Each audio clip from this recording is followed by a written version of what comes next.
Morning students, आज हम लोग इलेक्ट्रॉनिक विन्यास के और एग्जाम्पल पढ़ेंगे।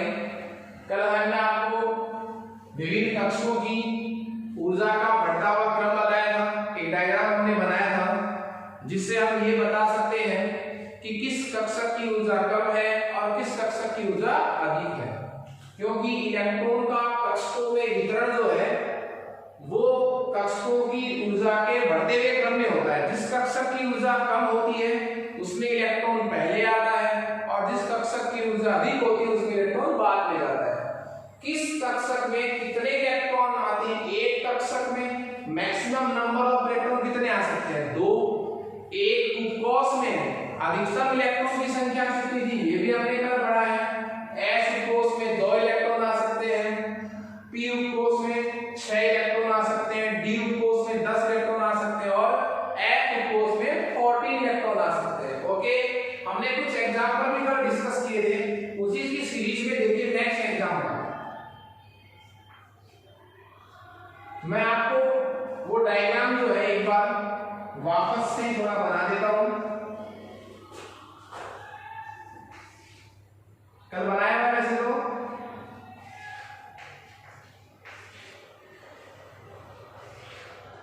Three S 3p 3d 4s 4p 4d 4f 5s 5p 5d 5f 6s 6p 6d 6f 7s 7p 7d और 7f। एनर्जी का क्रम आपको बताया था, सबसे कम एनर्जी किसकी होती है? 1s कक्षक की, उसके बाद 2s, फिर 2p 3s 3s के बाद 3p 3p के बाद 4s 4s के बाद 3d 3d के बाद 4p उसके बाद 5s उसके बाद 4d 5p 6s 6s के बाद 4f 5d 6p और 7s। ये कुछ क्रम हमें बताया था ऊर्जा का बढ़ता हुआ क्रम। मैक्सिमम नंबर ऑफ इलेक्ट्रॉन की संख्या भी कल डिस्कस की थी हमने।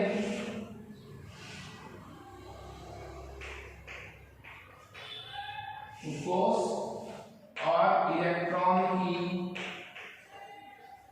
संख्या लेकिन S उपकोष में 2, P में 6, D में 10 और F में 14। ओके, अब इसके उदाहरण देखिए। यहां तक का जो मैटर था वो तो हम कल ही पढ़ चुके हैं। इधर से आपको चलना है ऐसे,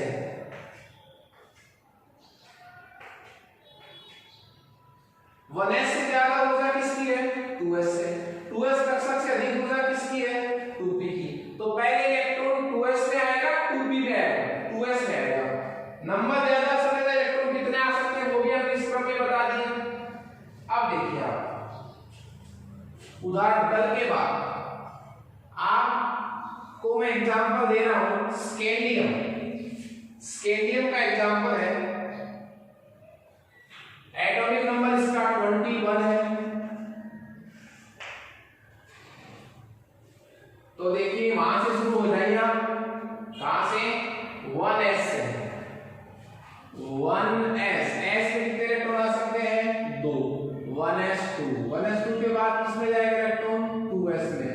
s कैसा भी हो, मैक्सिमम नंबर ऑफ इलेक्ट्रॉन कितने? 2, तो 2s2 2p, 2s के बाद किसमें आएगा इलेक्ट्रॉन? 2p में।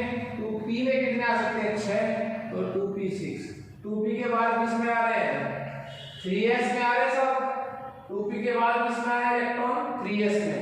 s कैसा भी हो, चाहे 1s हो चाहे 2s हो, कितने इलेक्ट्रॉन आ सकते हैं? 2। तो 3 3s2 क्यों? उसके बाद 3p, 3s के बाद किसका नंबर आएगा 3p का। तो अब p में कितने आ सकते हैं? p में 6 आ सकते हैं साहब, ये 6। एक बार देख लीजिए इलेक्ट्रॉन, हमें कितने इलेक्ट्रॉन भरने हैं 21, क्योंकि स्केंडियम का परमाणु क्रमांक कितना है 21। तो 2 2 4 इलेक्ट्रॉन, 4 और 6 10, 2 12 और 6 18 इलेक्ट्रॉन कितने बने 21। अभी तक 18 हुए। 3p के बाद देखते हैं, 3p के बाद आ रहा है 4s, तो 4s, s में कितने 2, ये 4s2, यहां तक कितने इलेक्ट्रॉन हो गए 20। अब बच गया एक इलेक्ट्रॉन, तो 4s के बाद किसमें आएंगे इलेक्ट्रॉन 3d में, तो ये हो जाएगा 3d1। ये इलेक्ट्रॉनिक विन्यास किसका हो गया स्कैंडियम का। इसके बाद बहुत इंपॉर्टेंट एग्जांपल है, बोर्ड क्लासेस में भी पूछा जाता है, कंपटीशन में भी बहुत बार पूछा हुआ है। Chromium atomic number 24। क्रोमियम एक अपवाद है, बस ये क्या है, ये अपवाद। तो 24 का एटॉमिक विन्यास है, यहां तक कितने हो रहे थे 20, तो यहां तक तो लिख लीजिए आप 1s2 2s2 2p6 3s2 3p6 4s2।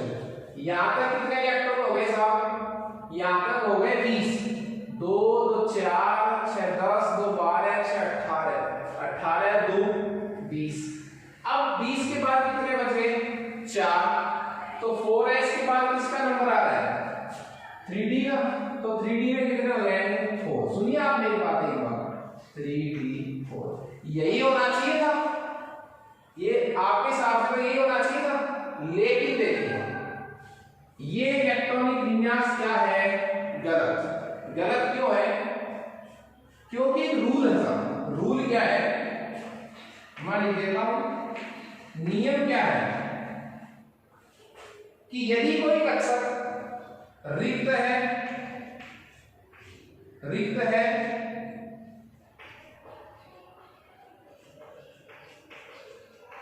अर्धपूरित है,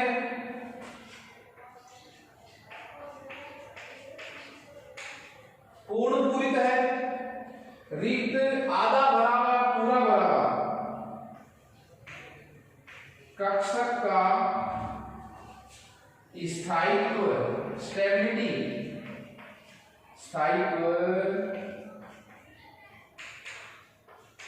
अपेक्षाकृत अधिक होता है। स्टेबिलिटी जो है वो अधिक होती है किसकी, किसी बिल्कुल खाली कक्षक की, आधे भरे हुए की और पूरे भरे हुए की। अब देखिए आधा भरा हुआ पूरा भरा हुआ रिक्त का मतलब क्या है, ये आपके पास कौन सा कक्षक है 3d, 3 छोड़िए आप d देखिए, d कक्षक है, d में d उपकोष में कितने इलेक्ट्रॉन आते हैं मैक्सिमम 10, तो यदि d10 होता तो पूर्ण पूरित, d5 हो तो अर्धपूरित और d0 हो तो रिक्त। यहां कितना आ रहा है 4, 4 तो किसी में भी नहीं आता, न तो ये रिक्त है, न ये आधा भरा हुआ है, न ये पूरा भरा हुआ है, लेकिन कितना हो सकता है ये d5 हो जाए, क्या हो जाएंगे d5, तो किस कौन सी कैटेगरी में आ जाएगा अर्धपूरित। तो हम क्या करेंगे, एक इलेक्ट्रॉन इधर चला जाएगा और इसका विन्यास क्या हो जाएगा 4s1, उधर चला गया एक इलेक्ट्रॉन और ये कितना हो गया 3d5। ये आपका विन्यास क्या है सही 4s1 3d5। इसी रूल की देखिए अकॉर्डिंग एक और अपने एग्जांपल डिस्कस कर रहे हैं। Copper atomic number 29, atomic number कितना हो गया 29। देखिए इसी की तर्ज पर 1s2 2s2 2p6 3s2 यहां तक कितने हो गए साहब 20 इलेक्ट्रॉन हो गए। यहां तक 2 2 4 10 2 12 18 2 20 भरने कितने साहब 29। 4s के बाद किसका नंबर आएगा 4s के बाद 3d का, तो 3d में बचे हुए 3d में डाल दो। तो यहां तक तो 20 हो गए हैं, कितने टोटल 29, बच गए कितने 9। तो d में तो कितने आ सकते हैं 10 आ सकते हैं, हमारे पास तो 9 ही है, तो 9 रखने पड़ेंगे d में, यही होना चाहिए। पर अभी मैंने आपको एक नियम बताया था कि रिक्त अर्धपूरित और पूर्णपूरित कक्षक का स्थायित्व अपेक्षाकृत अधिक होता है। यदि एक इलेक्ट्रॉन के ट्रांसफर से इस तरह की कंडीशन आ रही है तो आप ले लीजिए, दो इलेक्ट्रॉन का ट्रांसफर कर दीजिए। कैसे, अब आप देखिए, पहले इसको सॉल्व कर लेते हैं। अब ये D9 है साहब, D9 का D10 हो सकता है, तो कौन सी कैटेगरी में आ जाएगा ये पूर्णपूरित वाली कैटेगरी में आ जाएगा। तो एक इलेक्ट्रॉन इधर ले लीजिए आप, तो इसका सही विन्यास क्या हो जाएगा 4s1 3d10। ये दोनों इलेक्ट्रॉनिक विन्यास बहुत इंपॉर्टेंट है, क्रोमियम के और किसके कॉपर के। अभी मैं आपको जो एक बात कह रहा था वो ये था कि आप कह रहे हो साहब एक इलेक्ट्रॉन हमने 4s से किस में डाल दिया 3d में, तो दो इलेक्ट्रॉन का ट्रांसफर भी कर सकते हैं क्या, 3 इलेक्ट्रॉन का ट्रांसफर भी कर सकते हैं क्या। तो इसमें 2 इलेक्ट्रॉन का और 3 इलेक्ट्रॉन का ट्रांसफर हमें नहीं कर सकते। कैसे, ऊपर का एग्जांपल देख लीजिए, हमारे पास स्कैंडियम का एग्जांपल है ये वाला, देखिए ये क्या होता है 4s2 3d1। अब आप ये कह सकते थे सर एक इलेक्ट्रॉन की तो बात है, आप यहां भी तो यहाँ 2 का एक इलेक्ट्रॉन इसको दे रहे थे, यहाँ भी 4s2 का एक इलेक्ट्रॉन इसको दे दिया, तो ये 5 हो गया, ये 9 से कितना हो गया 10 हो गया। तो आपने क्या बना दिया, ऊपर वाले को अर्धपूरित स्थायित्व बना दिया और नीचे वाले विन्यास को क्या बना दिया पूर्णपूरित स्थायित्व। लेकिन सर D में कितने इलेक्ट्रॉन पड़े हैं 1, इस एक इलेक्ट्रॉन को यदि हम इधर दे दें, अभी तक तो कैसे देते आए थे 4s से इधर दे रहे थे 3d में, अब आप ये भी तो ट्रांसफर इधर भी हो सकता है। देखिए अब आप ये भी तो कह सकते हो कि ये जो 1 इलेक्ट्रॉन है ये किसको दे दो सर आप 4s को दे दो, तो फिर हम इस d को क्या बना देंगे 0। ऐसा नहीं हो सकता, क्यों नहीं हो सकता, क्योंकि इधर 4s s में मैक्सिमम नंबर ऑफ इलेक्ट्रॉन कितने हैं 2, इसमें पहले से कितने पड़े 2, एक इधर और 9 तो 3 हो जाएंगे, 3 पॉसिबल है नहीं है। ओके, इसलिए ये 4s2 3d1 ही होगा। एक और अपन लास्ट विन्यास ले लेते हैं,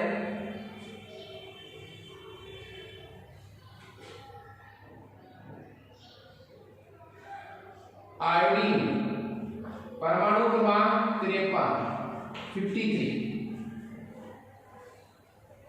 तो 53 में देखिए आप यहां से लिखते जाइए, आप वहां से जोड़ दीजिए। पहले किसमें आएगा 1s2, 1s के बाद 2s में 2, 2s के बाद किसका नंबर आ रहा है 2p का, p में 6, 2p के बाद 3s में 2, 3s के बाद 3p में 6, 3p के बाद किसमें आ रहा है 4s में 2, 4s के बाद किसमें आ रहा है 3d, 3d में 10, 3d के बाद किसमें आ रहा है 4p में 4p, p है तो 6, 4p के बाद 5s है तो कितने 2। एक बार काउंट कर लीजिए आप, 53 इलेक्ट्रॉन है हमारे पास, 2 2 4 4 और 6 10 2 12 6 18 2 20 30 36 और 2 38, 36 और 2 38, 38 के बाद देखिए 4d 10, 5s के बाद किसका नंबर है 4d, d में कितने आते हैं 10, तो 38 और 10 से 48, 4d के बाद क्या है 5p। अब 48 तो हो गए, यहां तक हमें कितने भरने हैं 53, तो 48 और 5 53, p में 6 आ सकते हैं पर है ही हमारे बची 5 है, 5 बचे तो 5। ये विन्यास किसका हो गया आयोडीन का। इस तरह 11th क्लास के स्टैंडर्ड तक आप लोग इस सीरीज की सहायता से इसी तत्व का इलेक्ट्रॉनिक विन्यास लिख सकते हैं। हमने